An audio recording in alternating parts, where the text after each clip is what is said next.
Bonjour à tous et bienvenue sur DB Times, votre nouveau podcast Dragon Ball. Nous sommes donc à la 4e émission et aujourd'hui, le sujet sera... Dragon Ball Super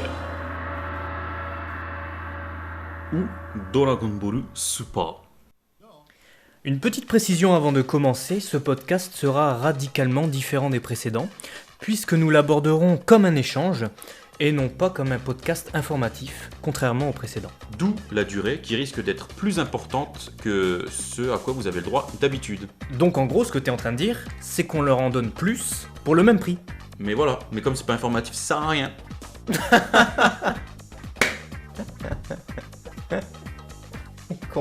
Il est con, mais on va quand même commencer cette émission.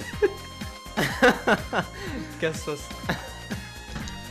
Alors, Dragon Ball Super, qu'est-ce que c'est ? Eh bien, c'est la toute nouvelle série Dragon Ball qui vient d'être annoncée par Toei Animation et qui sortira en juillet 2015 au Japon sur la chaîne Fuji TV. Donc, somme toute logique, la série étant prévue pour être diffusée entre 9h et 9h30, on peut donc supposer allègrement que ça se situera en place et lieu de Dragon Ball Kai. Ouais.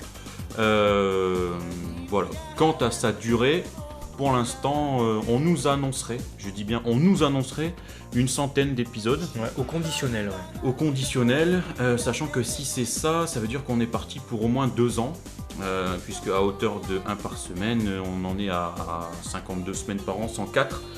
Avec les semaines fériées, etc., ça nous fait au moins 2 ans de Dragon Ball, ce qui paraît quand même Assez conséquent. Ouais. Après autant de temps qui sépare la fin de Z et cette nouvelle série annoncée. Et oui, c'est clair, puisque Dragon Ball Z s'est terminé le 31 janvier 1996 sur la chaîne Fuji TV. Alors bon, on est d'accord, la série Dragon Ball Super ne reprend pas la suite de Dragon Ball Z. C'est Dragon Ball GT qui a suivi Dragon Ball Z. Mais là, Dragon Ball Super s'inscrit dans la continuité de Dragon Ball Kai. Alors on peut se poser des questions. Déjà Toei Animation décide de programmer donc cette nouvelle série Dragon Ball Super à la suite de Dragon Ball Kai. Pourquoi ? Donc, pourquoi ? Pour quelle raison ? On peut se dire que peut-être que Toei Animation, voyant que Dragon Ball Kai allait se terminer, voyait aussi peut-être s'amenuiser les revenus qui pouvaient tomber avec les produits dérivés, tout ça, sur la licence. Sachant qu'on voit en ce moment que Dragon Ball fait le buzz entre le nouveau film, les Dragon Ball Heroes qui nous sortent à tort et à foison avec des nouveautés, des nouvelles transfos, des persos qui fusionnent, qui se transforment, qui reviennent du passé, qui vont dans le futur, incertain, pas incertain, parallèle, pas parallèle, on sait même plus ce qui se passe. Il y a peut-être, ils se sont dit, il y a du dos. Il y a du fric à faire. Du coup, ils ont été voir Akira Toriyama dans sa campagne. Ils ont fait: ouais, monsieur Toriyama, ça serait bien, vous nous ramenez de l'argent. Parce que, bon, ça serait bien, mais il faut nourrir les gens qui sont dans le cabinet, du coup. Et voilà, donc Dragon Ball Super est né. Dragon Ball Super est né. Mais ce qu'on peut se dire aussi, c'est que c'est les 30 ans de Dragon Ball. Aussi. En fait, la 30e année de l'existence de Dragon Ball, donc. En fait, bon, c'était en décembre 2014 pour être exact, mais on est déjà dans la 30e année. On est dans la 30e année et on a un jour de Goku. Le 9 mai qui a été donc choisi comme le jour de Goku. Choisi comme étant le jour de Goku, puisque, bon, on va expliquer un peu aux auditeurs. Le 9 mai en japonais, donc le 9-5 ou le 5-9 plutôt, se dit Go, donc le 5 c'est Go, et le 9 peut se dire Ku en japonais. Donc ça donne Goku. Donc ils se sont dit, c'est pas mal ça Goku comme jour. Donc bon, on va signer ça. Et finalement a été choisi ce jour qui n'a pas... dans Dragon Ball, le 9 mai, c'est peu de temps après le Tenkaichi Budokai. Et là, en l'occurrence, le 9 mai, ça correspond aussi à l'intronisation de Piccolo Daimao et la mort de Piccolo Daimao par Goku. Dans le manga, c'est ça en tout cas. Mais ça n'a pas de rapport... pas de rapport direct, puisque là, c'est plutôt un choix phonétique. Non, c'est plutôt un choix phonétique, tout à fait. Donc voilà, et pour rebondir sur les 30 ans de Dragon Ball, c'est vrai que là, la Shueisha vient d'annoncer en plus qu'il va y avoir un nouveau bouquin qui va paraître, qui réunirait... énormément d'informations sur les 3 dernières décennies. Donc on peut s'attendre à une Bible, hein, parce que si jamais ils veulent vraiment faire ça, le bouquin, il va falloir le faire envoyer en camion. Mais moi, ce qui me chagrine un peu, c'est qu'ils veulent sortir le bouquin vraiment là rapidement, alors que Dragon Ball Super est quand même en préparation et que Dragon Ball Super va sortir au mois de juillet. Autrement dit, on va encore se taper un ouvrage qui sera incomplet. Comme les Chosenshu qui sont sortis en plein juste après Battle of Gods, finalement, ils contiennent pas les informations de Fukatsu no F ou de Dragon Ball Super. De toute façon, ça c'est le cœur même de l'argent. Hein. C'est le bémol. C'est le bémol. Voilà pour les petites apartés sur toutes les informations et comment se situe l'arrivée de Dragon Ball Super. Ce qu'on pourrait en dire aussi, c'est qu'est-ce que nous, personnellement, Gokuda et Gokuyo, attendons de cette série, et ce que vous, les auditeurs et fans de Dragon Ball et de tout ce que vous nous avez fait comme retour de par vos messages privés, vos mails, vos interactions sur la page Facebook. Qu'est-ce qui ressort et qu'est-ce que vous attendez ? La première interrogation que l'on a eue tous les deux, ce serait de se dire, est-ce que Akira Toriyama va se laisser, entre guillemets, porter par le vent actuel de Dragon Ball à travers toutes les nouvelles transformations que Dragon Ball Heroes apporte. Je vais dire une bêtise, quand on prend Trunks Super Saiyan 3, est-ce que ça pourrait être crédible qu'Akira Toriyama lui incorpore comme suite indirecte à Dragon Ball Z ce genre de transformation qui à la base ne fait pas partie de son œuvre, tout simplement, et est-ce que ça viendrait pas en contradiction avec ce qu'il a créé jusque maintenant, ce que les fans attendent, ce qui a fait la puissance et la réussite de Dragon Ball mondialement? Est-ce que ça va pas venir un petit peu contrecarrer en disant pourquoi ok, c'est surfait. C'est-à-dire qu'on pourrait tout à fait en fait sombrer dans une nouvelle ère pour les jeunes actuels qui découvrent Dragon Ball avec Dragon Ball Heroes, notamment le jeu vidéo, avec les nouveaux films, et puis cette série là qu'ils n'auraient pas connu à l'époque Dragon Ball et Dragon Ball Z. Surtout que, rappelons-le, on se souvient très bien de ce qui se disait il y a 7-8 ans. Dragon Ball AF, non, c'est too much, Goku Super Saiyan 5, machin. Et finalement, quand on regarde ce que Dragon Ball Heroes propose aujourd'hui officiellement, j'ai envie de dire, on n'y est pas loin, parce que quand on voit des Bardock Super Saiyan, quand on voit des Trunks Super Saiyan 3, Vegeta, Broly Super Saiyan 3, Super Saiyan 3, alors qu'à la base, c'est Super Saiyan 4 même. C'est le légendaire guerrier. Et Broly donc Ozaru, donc singe géant doré. Donc attention à cet effet pervers que peut avoir Dragon Ball, qui ne cesse de repousser toujours et encore les limites du pouvoir, des transformations. Il y a toujours un méchant plus haut que l'autre et du coup une transformation plus haut que l'autre. Il faudrait pas en perdre la crédibilité des transformations, puisque effectivement demain Gohan va se transformer en un singe entier, je veux dire, il marche à quatre pattes, il frappe avec des bananes, c'est normal, c'est légitime, ça passe. Donc, moi mon inquiétude se situe pas forcément au niveau des transformations, même si j'ai peur, comme Gokuyo le disait, que Toriyama Sensei se fasse embrigader en quelque sorte, ou inciter, disons, par Toei Animation.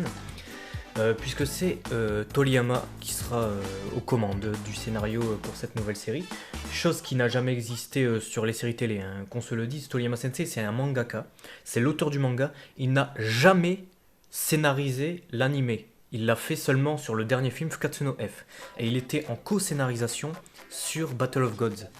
Voilà, donc c'est à préciser. Et là, pour cette occasion, c'est lui qui va tout spécialement signer le scénario de cette nouvelle série. Et surtout que c'est pour rebondir sur ce que tu dis, c'est compliqué pour lui du coup de s'insérer dans cette mouvance où il est l'auteur de sa propre œuvre et de toutes les entre guillemets dérives que a été amené avec Dragon Ball Heroes, etc.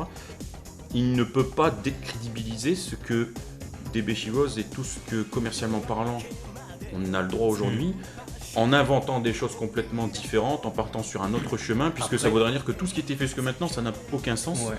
Et Après, je rejoins tout à fait ce que tu dis, mais on peut se dire aussi que DB Heroes inclut Dragon Ball GT, et ça va être ça le nouveau sujet qu'on va aborder présentement.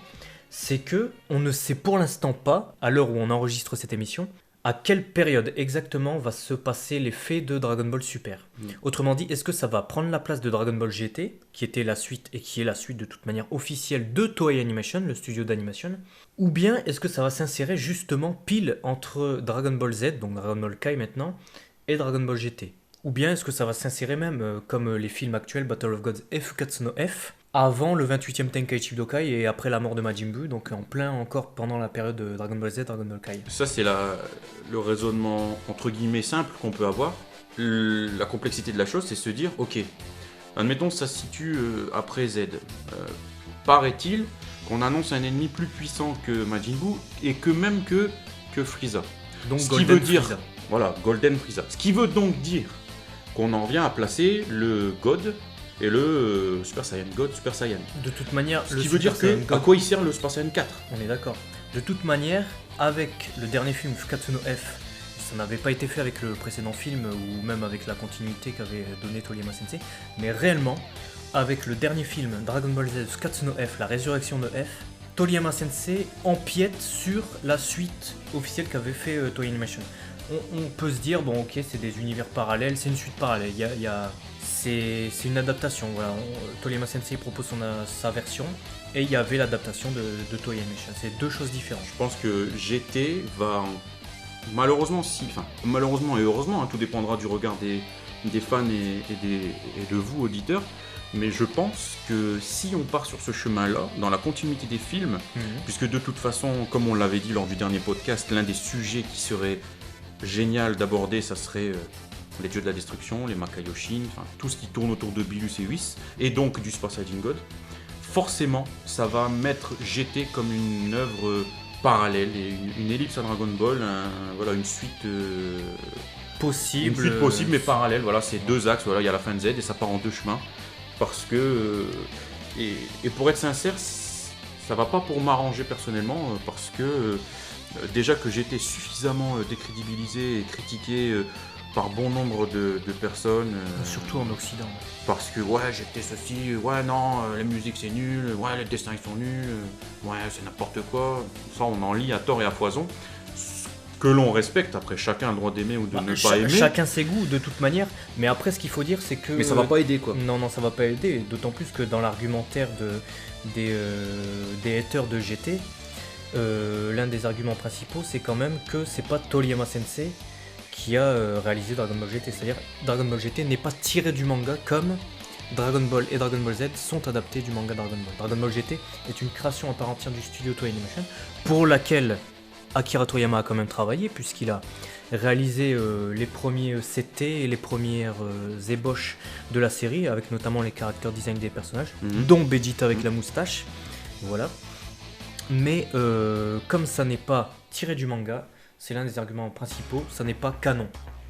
Donc ça n'est pas canon, donc on n'aime pas. Ouais, c'est pas alors si on imagine qu'en plus maintenant Dragon Ball Super s'insère comme une suite supervisée par Akira Toriyama, autant dire que GT, je vois déjà les arguments en disant ouais bah même Akira Toriyama il veut même pas de son Dragon Ball GT, regardez il a fait la suite. Ça c'est sûr. Donc GT ça c'est sûr. Et c'est ça le côté un peu dérangeant et à la la contradictoire, c'est-à-dire que c'est pas vrai.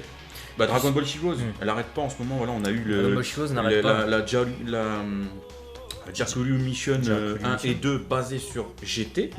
Ce qui veut dire qu'on essayait, personnellement, et Gokuda sera de mon avis aussi, ils ont remis un peu à l'honneur GT qui était suffisamment un peu décrié comme ça.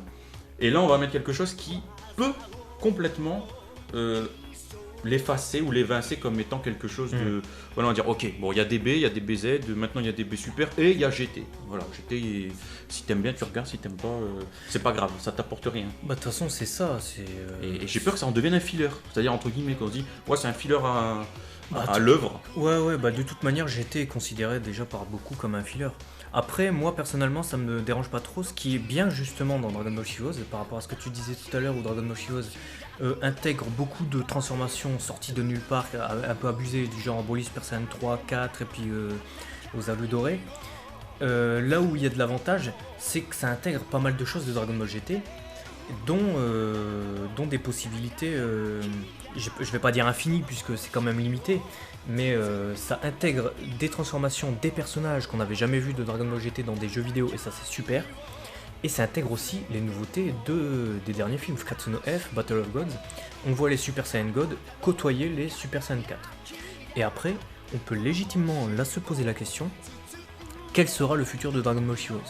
Si il y a de nouvelles transformations, si certains personnages, Trunks, Gohan, peu importe, atteignent des stades qu'ils n'ont pas atteints dans Dragon Ball GT, et qui viennent contredire un peu les transformations ou leur apparence qu'ils avaient dans Dragon Ball GT. Parce que si on vient se dire, voilà, on reprend le fait qu'on a un ennemi plus puissant. Bon, ce qui veut dire que on peut légitimement se dire, ok, ils vont faire apparaître les Super Saiyan God, Super Saiyan pour Goku et Vegeta. Mais Gohan, Trunks, tous ces persos importants vont être obligés d'être présents. Parce qu'on ne pourra pas faire un Dragon Ball Super sur 2 persos. Ce qui veut dire que eux, faut aussi qu'ils aient un level up. Quand on voit apparemment, puisque voilà, on n'a pas encore, à l'heure où on se parle des informations, on n'a pas vu le film Fukatsu no F, mais de ce qu'on voit dans les trailers, on voit qu'ils se prennent une mandale quand même. Ouais. Donc je vois pas comment on peut faire 2 ans d'une œuvre si, à part 2 persos, tous sont complètement à la rue, complètement. Alors à moins qu'ils commencent à inventer d'autres persos. Ce qui peut être aussi possible, c'est que si les faits se passent juste après le 28e Tenkaichi Budokai, durant lequel, rappelons-le, Goku part en compagnie de Ub pour l'entraîner, Dragon Ball Super pourrait exploiter des personnages qui viennent d'apparaître dans la série, dans le manga, à la fin du manga Dragon Ball et à la fin de Dragon Ball Z et Dragon Ball Kai, à savoir Ub, Pan, Bra même. Puisqu'on la voit, elle est enfant et finalement Dragon Ball GT la considère juste comme une métisse Saiyan mais qui sert à rien, quoi. C'est une fille banale qui a pas de pouvoir. Alors que Pan, c'est une fille mais c'est une guerrière, elle combat. Alors que Bra est d'aucune utilité dans Dragon Ball GT. Je vois déjà les commentaires, Bra dans Dragon Ball Multiverse, elle en jette, etc. Et au risque de pouvoir, entre guillemets, attiser des foudres, Pan Super Saiyan, je suis pas contre, dans l'idée. Parce que ça reste...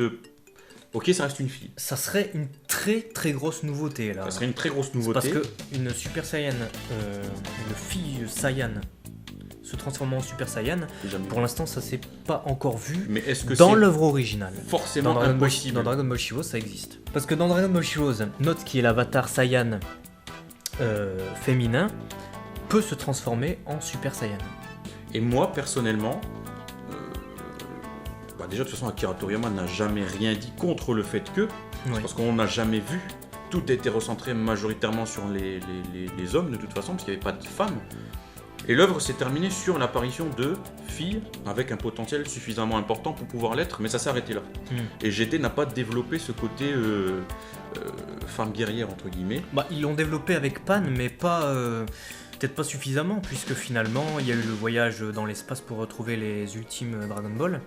Et puis c'était le trio Goku, Pan et Trunks. On a vu que Pan avait un gros potentiel, qu'elle était super forte, mais finalement elle s'est jamais transformée. Rappelons-le, Gohan ne s'est transformé en Super Saiyan que lors d'un intense entraînement avec son père dans la salle de l'esprit du temps. Et Pan n'a jamais subi un entraînement tel pour qu'on puisse savoir quel est son réel potentiel. À savoir qu'en plus c'est une métisse qui donc de par le terme même fait qu'elle est censée avoir un énorme pouvoir. Un énorme potentiel. Donc voilà, là on part un peu en dérive, là on suppute certaines choses, mais pourquoi pas ? C'est pas... Et donc du coup Bra peut également avoir cette femme, et pourquoi pas une fusion de Pan et Bra. Mais du coup on peut partir sur des supputations qui sont loin d'être à la rue. Mais après nous, si on veut revenir sur des supputations qui collent davantage à l'actualité, on pourrait se dire surtout que l'actualité c'est Fukatsu no F et c'est Beerus, Whis, Golden Frieza, et ça se passe après Majin Buu. Donc on peut supposer qu'il y aura peut-être une présence des autres dieux de la destruction.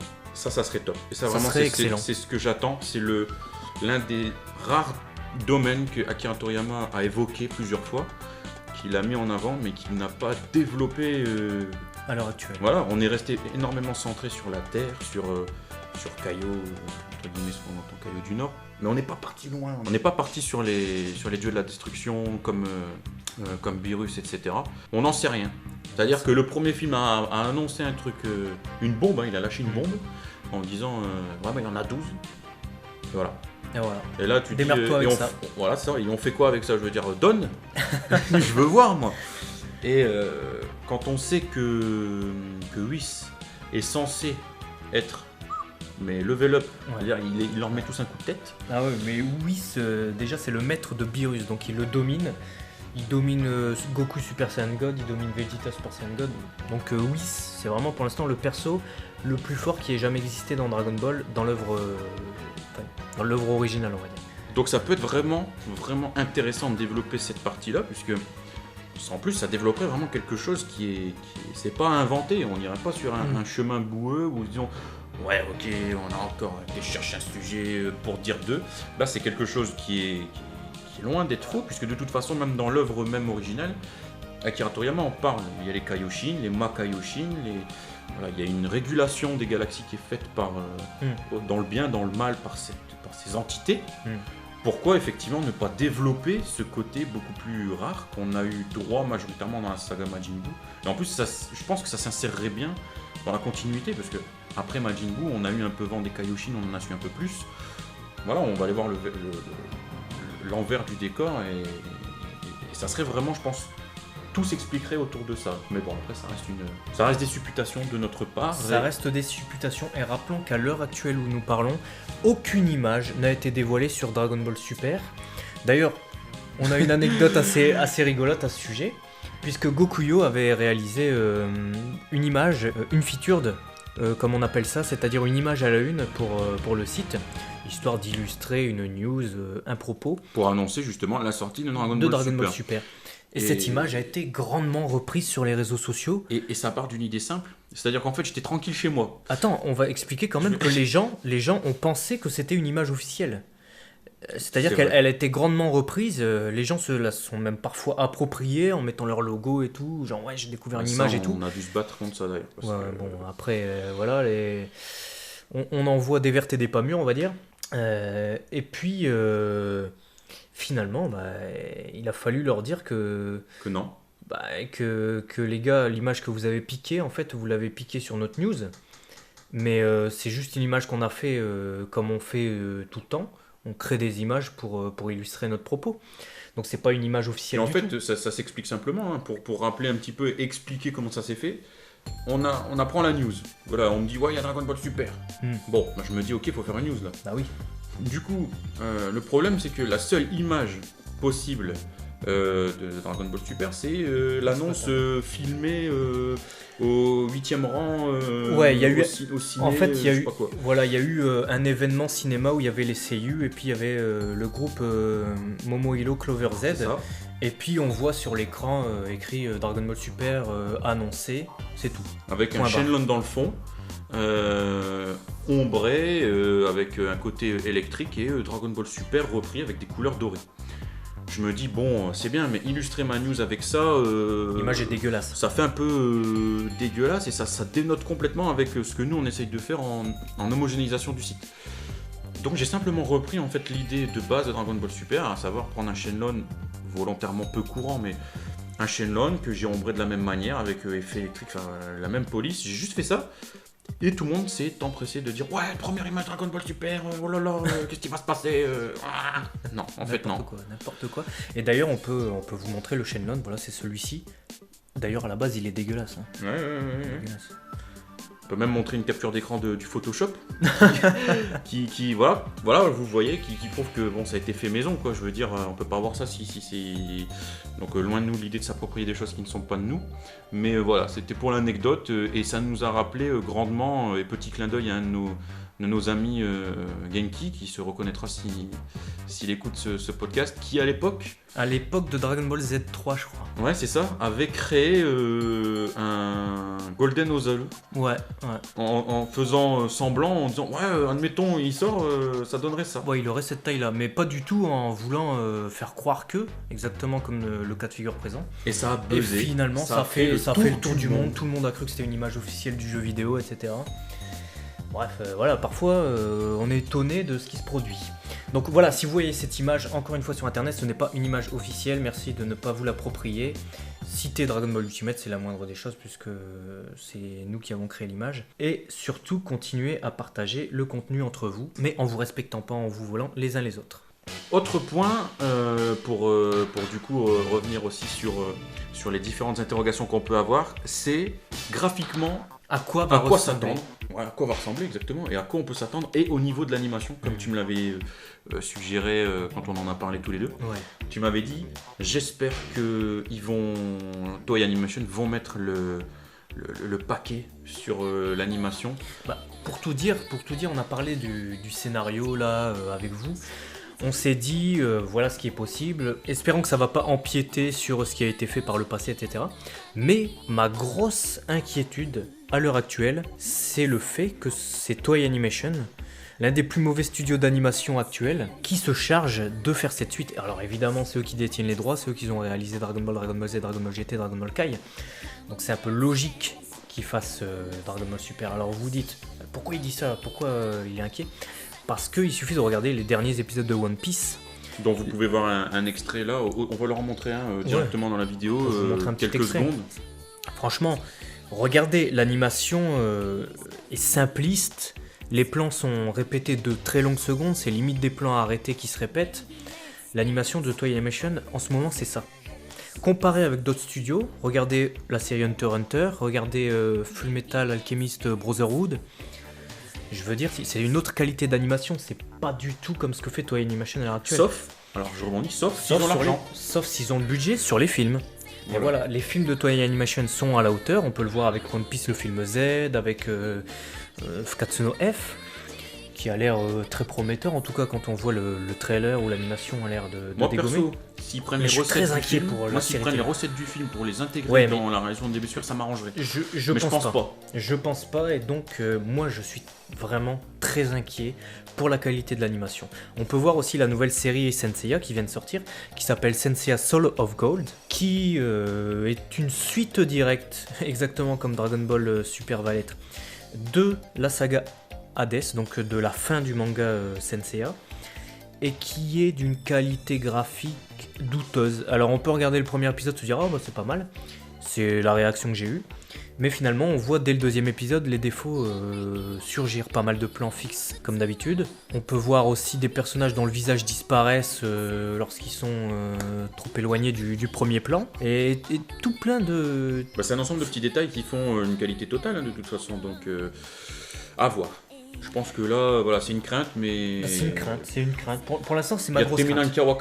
Il y a Teminaki Wakane, comme dirait Goku, voilà. C'est-à-dire on sait pas tant qu'on n'a pas essayé. Donc on verra lorsqu'on aura essayé, mais pour l'instant, c'est ma crainte. Espérons que essayer, c'est l'adopter. Voilà, donc c'est ça, l'animation, et graphiquement, je pense que ça va rester dans la lignée des deux derniers films, hein, en termes de... Puisqu'on peut pas revenir sur des réalisations d'époque qui étaient faites avec des celluloïdes manuels. Aujourd'hui, tout est fait informatiquement. Donc, on va être sur de l'informatique, mais ça va beaucoup ressembler à ce que fait actuellement One Piece et Senseiya, j'imagine. C'est ça. Mais avec le style des derniers films, Battle of Gods, Katsuno F. C'est ça. De toute façon, je pense qu'on peut avoir des bonnes surprises et on en aura des mauvaises, puisque même quand on tient un haut level et qu'on a des franchises qui rapportent énormément d'argent comme One Piece, on voit qu'il y a des épisodes qui sont complètement à la rue en termes d'animation et en termes de réalisation, ce qui prouve que même quand il y a du budget, que c'est une franchise et une œuvre qui rapporte beaucoup, on arrive quand même à avoir des résultats dégueulasses. Désolé du terme, mais il faut le dire, il y a des fois on a vraiment des résultats où tu te dis non. Décale d'une semaine, gars, je sais pas, pose un RTT, repose-toi, mais arrête, dessine pas ça, quoi. Donc, voilà. On verra. Donc, pour conclure cette émission, après avoir fait un bon tour d'horizon, moi je vais aller boire un coca. Voilà. Et je vais laisser Gokuda finir cette émission en vous présentant le fait que vous devez être présent pour nous aider, nous accompagner dans l'évolution du site à travers votre omniprésence sur les réseaux sociaux. Je vous dis à très vite et à bientôt tout le monde. Donc voilà, je suis censé faire un truc, mais il vient de le faire, donc ça sert strictement à rien. Ce que je peux vous... Donc ce que je peux vous conseiller, c'est de nous suivre sur Facebook, sur Twitter, et bien sûr sur le site. Suivez l'actu, suivez les news, ça n'en sera que meilleur. À très vite.